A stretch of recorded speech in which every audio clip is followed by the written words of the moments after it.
আকাশবাণী খবর পড়ছি সুদীপ বসু। এখনকার বিশেষ বিশেষ খবর হলো, নতুন দিল্লিতে ইন্ডিয়া এআই ইম্প্যাক্ট সামিটে যোগদানকারী বিভিন্ন দেশের নেতৃবৃন্দের সঙ্গে প্রধানমন্ত্রী নরেন্দ্র মোদী দ্বিপাক্ষিক বৈঠক করেছেন। ইলেকট্রনিক্স ও তথ্য প্রযুক্তি মন্ত্রী অশ্বিনী বৈষ্ণব উন্নত ভারত গঠনের পথে কৃত্রিম বুদ্ধিমত্তা বা এআই কে অন্যতম মূল স্তম্ভ বলে উল্লেখ করেছেন। কেন্দ্রীয় স্বরাষ্ট্রমন্ত্রী তথা বর্ষিয়ান বিজেপি নেতা অমিত শাহ বলেছেন, বৈরাগ্য মানে সবকিছু ত্যাগ নয়, বরং জীবনের অর্থকে খুঁজে পাওয়া। নির্বাচন কমিশন আজ 10টি রাজ্যের রাজ্যসভার 37টি আসনের জন্য ভোট গ্রহণের দিনক্ষণ ঘোষণা করেছে। জেনেভায় ইউক্রেন ও রাশিয়ার মধ্যে শান্তি আলোচনা মাত্র 2 ঘন্টার মধ্যে ভেস্তে গেছে। টি-20 বিশ্বকাপ ক্রিকেটে ভারত আজ নেদারল্যান্ডসের মুখোমুখি হয়েছে। দক্ষিণ আফ্রিকা 6 উইকেটে আরব আমির শাহীকে এবং পাকিস্তান 102 রানে নামিবিয়াকে হারিয়ে দিয়েছে। আসছি বিস্তারিত খবরে। নতুন দিল্লিতে ইন্ডিয়া এআই ইম্প্যাক্ট সামিট 2026-এর ফাঁকে প্রধানমন্ত্রী নরেন্দ্র মোদী আজ একাধিক দ্বিপাক্ষিক বৈঠক করেছেন। সকালে হায়দ্রাবাদ হাউসে স্পেনের রাষ্ট্রপতি পেদ্রো সানচেজের সঙ্গে বৈঠকে দুই নেতা বাণিজ্য, অর্থনীতি, ডিজিটাল উদ্ভাবন, স্বাস্থ্য, জলবায়ু উদ্যোগ এবং শিক্ষা নিয়ে আলোচনা করেন।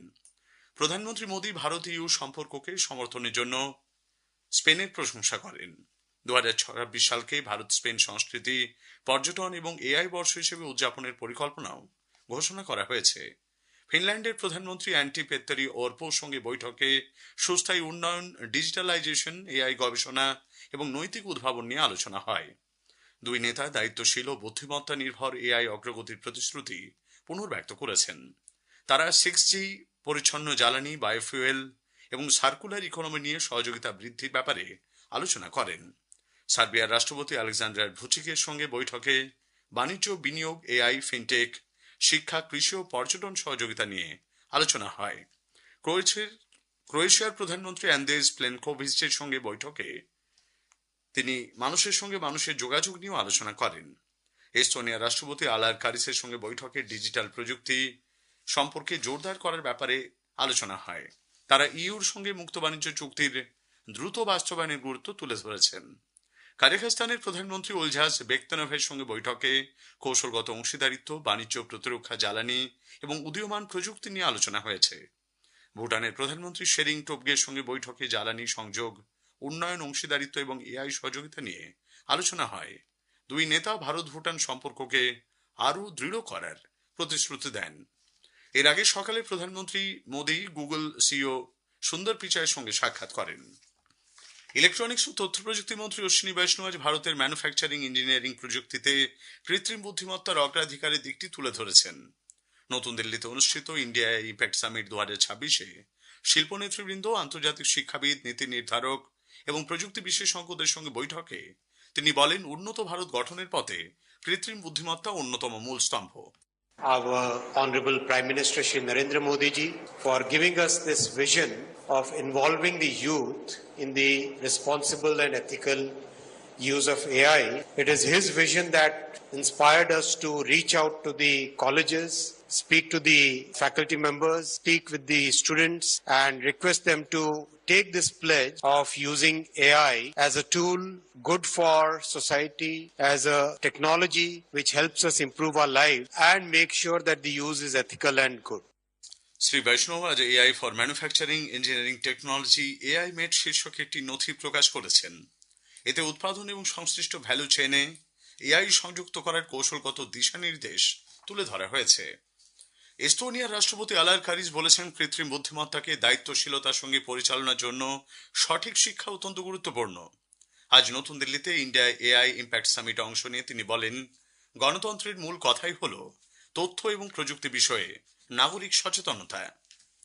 আগামী 5 বছরে $15 বিলিয়ন বিনিয়োগের অংশ হিসেবে ভারতকে মার্কিন যুক্তরাষ্ট্রের সঙ্গে নতুন সাবমেরিন কেবল দ্বারা সংযুক্ত করা হবে বলে গুগল ঘোষণা করেছে। আজ ইন্ডিয়া এআই ইম্প্যাক্ট সামিট 2026 এক বিবৃতিতে গুগলের তরফে জানানো হয়েছে, আমেরিকা ইন্ডিয়া কানেক্ট নামে সহযোগিতামূলক উদ্যোগের মাধ্যমে বিশাখাপত্তনমে একটি নতুন আন্তর্জাতিক সাব-সি গেটওয়ে স্থাপন করা হবে। গুগলের মুখ্য কার্যনির্বাহী আধিকারিক সুন্দর পিচাই বলেছেন, ভারত আগামী দিনে এআই ক্ষেত্রে অসাধারণ অগ্রগতি করবে। Today we are excited to announce a partnership between Google DeepMind and the Indian government as part of the Global National Partnerships Program. This will broaden access to frontier AI capabilities for national priorities. Demis will share more later on. We're also partnering with Atal Tinkering Labs to bring Gen AI assistance to over 10,000 Indian schools and 11 million students with a focus on robotics and coding in the classroom. Google has a full stack commitment to India, and I've never been more excited about the future we are building together. NBI global সার্ভিসের অধিকর্তা মেহফুজ আহমেদ সিদ্দিকী নতুন দিল্লিতে India AI impact summit 2026 আয়োজনের জন্য প্রধানমন্ত্রী নরেন্দ্র মোদী এবং তথ্য প্রযুক্তি মন্ত্রী অশ্বিনী বৈষ্ণবকে ধন্যবাদ জানিয়েছেন। I would like to thank the Honorable Prime Minister of India, Shri Narendra Modi ji, and the Honorable IT Ministers who have organized such a wonderful AI Impact Summit in Delhi, which is first of its kind in India. And I'm sure that this is going to give a boost to the artificial intelligence startup companies, individuals who are seeking to grow their businesses in the AI industries. ফরাসি রাষ্ট্রপতি Emmanuel Macron এবং স্বাস্থ্য ও পরিবার কল্যাণ মন্ত্রী জগৎ প্রকাশ নাড্ডা আজ নতুন দিল্লির এমসে বিশ্ব স্বাস্থ্য এআই সংক্রান্ত ভারত ফ্রান্স ক্যাম্পাসের সূচনা করেন। বিশ্ব স্বাস্থ্যে কৃত্রিম বুদ্ধিমত্তায় দুদেশের সহযোগিতা জোরদার করার লক্ষ্যে এটি একটি গুরুত্বপূর্ণ উদ্যোগ। কর্ণাটকের কংগ্রেস নেতৃত্বাধীন সরকার জলের দামে সরকারি সম্পত্তি বিক্রি করে কংগ্রেস ভবন তৈরির টাকা তুলছে বলে বিজেপি অভিযোগ করেছে। আজ নতুন দিল্লিতে সাংবাদিকদের কাছে দলের মুখপাত্র গৌরব ভাটিয়া বলেন, রাজ্যে প্রতিটি ক্ষেত্রে দুর্নীতি চলছে। कांग्रेस पार्टी और नकली गांधी परिवार का जो स्नेह और प्यार सरकारी जमीन से है वो इतना बढ़ गया है, करीब 2 दर्जन 24 ऐसी सरकारी जमीनें थी जहां पे कर्नाटका की जनता के लिए सिविक एमिनिटीज आनी थी। जब अखबार में ये आया, ये 2 दर्जन 24 ऐसी सिविक एमिनिटीज हैं जो कि जनता के हित के लिए अब इस्तेमाल नहीं होंगी, ये इस्तेमाल हो रही हैं कांग्रेस के भवन बनाने के लिए। খবর শুনছেন আকাশবাণী থেকে। আমাদের সংবাদ শোনা যাচ্ছে ইউটিউব চ্যানেল আকাশবাণী সংবাদ বাংলা, ফেসবুক, ইনস্টাগ্রাম আকাশবাণী সংবাদ কলকাতা এবং এক্স হ্যান্ডেল এআইআর নিউজ কলকাতাতে। কেন্দ্রীয় স্বরাষ্ট্রমন্ত্রী তথা বর্ষিয়ান বিজেপি নেতা অমিত শাহ স্ত্রীল ভক্তি সিদ্ধান্ত সরস্বতী ঠাকুরের 152তম জন্মবার্ষিকী উপলক্ষে আজ নদিয়ার মায়াপুরে ইস্কন মন্দির দর্শন করেন। সেখানকার ভক্তদের কাছে তাঁর মনের ভাব ব্যক্ত করেছেন। শ্রী শাহ বলেন, মায়াপুরে তিনি দেশের স্বরাষ্ট্রমন্ত্রী হিসেবে নয়, শ্রী চৈতন্যের একজন ভক্ত হিসেবে এসেছেন। তিনি জানান, মায়াপুরে আসার আগে প্রধানমন্ত্রীর সঙ্গে কথা বলেন এবং প্রধানমন্ত্রী সব ভক্তদের শুভেচ্ছা জানিয়েছেন।